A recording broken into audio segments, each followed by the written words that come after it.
मेरी बेटी को फांसी मिलनी चाहिए थी। वो जीने का हक खो चुकी है, इस समाज में रहने लायक नहीं है। फांसी होनी चाहिए दोनों को, दोनों को फांसी होनी चाहिए।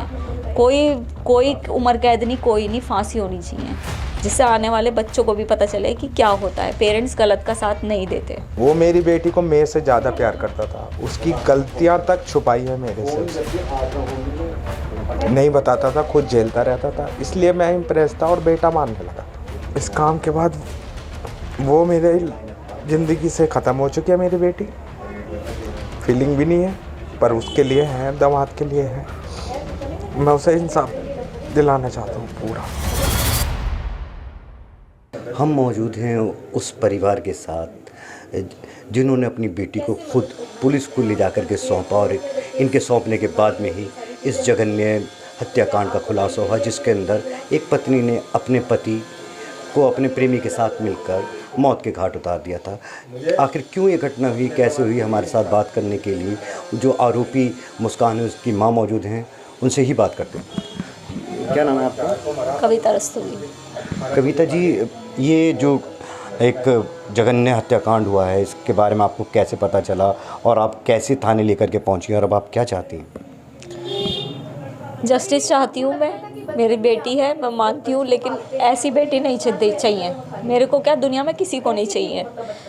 17 तारीख की रात को ये घूम के वापस आए हैं। हमें यही पता था कि वो मेरे शुभी और मुस्कान गए हुए हैं दोनों घूमने। मुस्कान और उसके हस्बैंड दोनों घूमने गए हुए हैं। 17 तारीख को ये लौटे हैं रात को।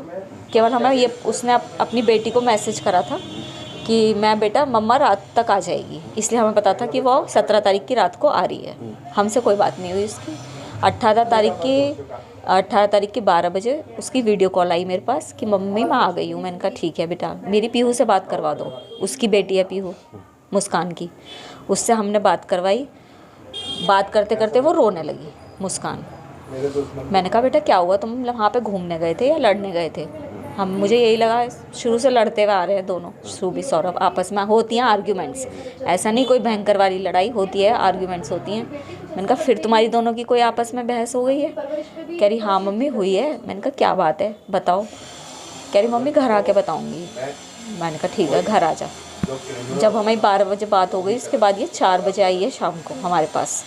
4 बजे आते ही मेरे से हग करा उनने और खूब तेज रोने लगी। मैंने कहा क्या हुआ बेटा, तू क्यों अपने मम्मी पापा की हालत बिगाड़ रही है, क्या हुआ है बताओ? कह रही मम्मी सौरभ नहीं रहे। मैंने कहा तेरा दिमाग चल गया है, रात में सौरभ आए हैं और तू कह रही है अब रात में सौरभ नहीं रहे, दिन में आके। मैंने कहा तेरा दिमाग आउट हो गया, क्या हो गया? नहीं मम्मी सौरभ नहीं रहे, उनका मर्डर हो गया। मैंने कहा मर्डर हो गया? कह रही कैसे? कह रही कि मम्मी रात 4 तारीख को उसके घर वाले सौरभ के बहन और उसके जीजाजी और उसके बड़े भाई तीनों ने आके मेरे सामने उसे मार डाला।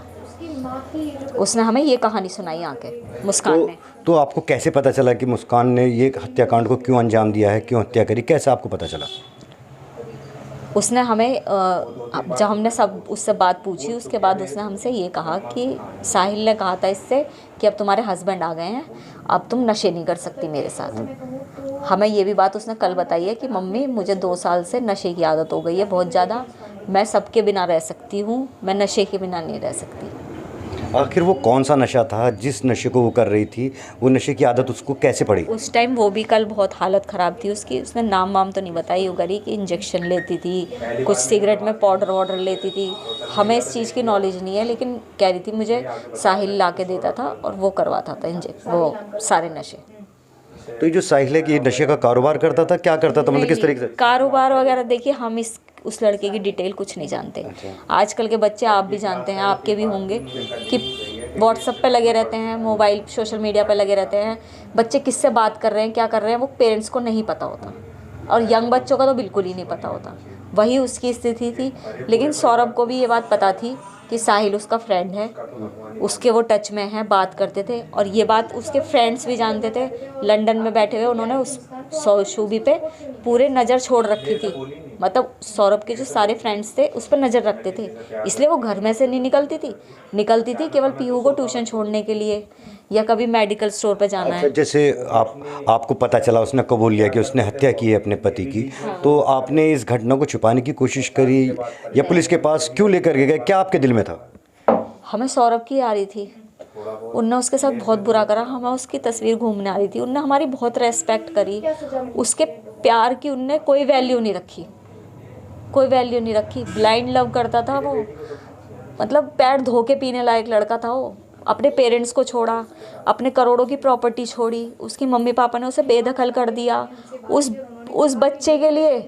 तूने ऐसा काम करा जिसने तेरे लिए, मतलब पागलों की तरह पागल था वो। हम मजाक मजाक में कहते थे, उस पीहू को चिढ़ाते थे कि ब्रह्मपुरी का पागल आदमी कौन, तो खुद भी बोलती थी वो। सौरभ को कह रहे हो ना, मेरे पापा को कह रहे हो ना आप, उस बेचारे के लिए। अब आप क्या चाहती हैं इसके अंदर? जैसे खुलासा भी हो गया, आपकी बेटी पकड़ी भी गई, उसका जो प्रेमी था वो भी पकड़ा गया, अब आप क्या चाहती हैं? फांसी होनी चाहिए, दोनों को फांसी होनी चाहिए। कोई उम्र कैद नहीं, कोई नहीं, फांसी होनी चाहिए, जिससे आने वाले बच्चों को भी पता चले कि क्या होता है। पेरेंट्स गलत का साथ नहीं देते।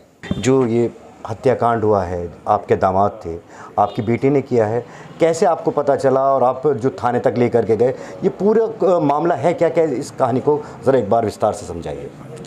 जी 12 बजे वो मम्मी को फ़ोन करा है, 17 तारीख की रात को आई है, उस टाइम कोई कांटेक्ट नहीं करा हमसे, रूम पर आ गई थी वो अपने। और 12 बजे अगले दिन 18 तारीख को उन्होंने अपनी मम्मी को बात करी है वीडियो कॉलिंग पे कि पीहू से बात करनी है।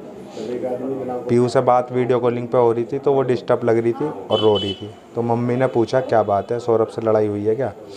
तो उन्होंने कहा अभी इशारा करके कहा सौरभ है, अभी नहीं बताने की, मैं घर आके बताऊँगी। अच्छा, ये जो हत्याकांड किया है आपकी बेटी ने, इसके पीछे उसका मकसद क्या था और कैसे उसने किया? ज़रा थोड़ा सा उसे विस्तार से बताइए। मकसद उसने ये बताया, इसका जो फ्रेंड है जो शामिल है इस चीज़ में, उसने कहा कि इसने मेरे को 2-3 बार बोला है कि ये हमें नशे नहीं करने को मिलेंगे अब, और हम दोनों बिना नशे के नहीं रह सकते।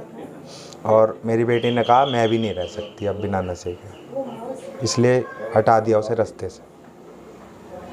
जब आपको पता चला, कैसे पता चला? और फिर आप जो पुलिस के, आप इसके जो अपराध को उसको छुपा भी सकते थे, लेकिन आप पुलिस के पास खुद लेकर के गए, क्या आपके दिल में थी और क्या सोच करके आप लेकर के गए?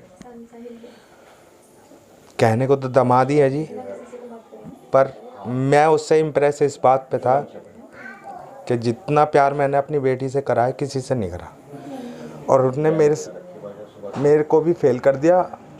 वो मेरी बेटी को मेरे से ज़्यादा प्यार करता था, उसकी गलतियां तक छुपाई है मेरे से, उसे नहीं बताता था, खुद झेलता रहता था, इसलिए मैं इम्प्रेस था और बेटा मानने लगा था।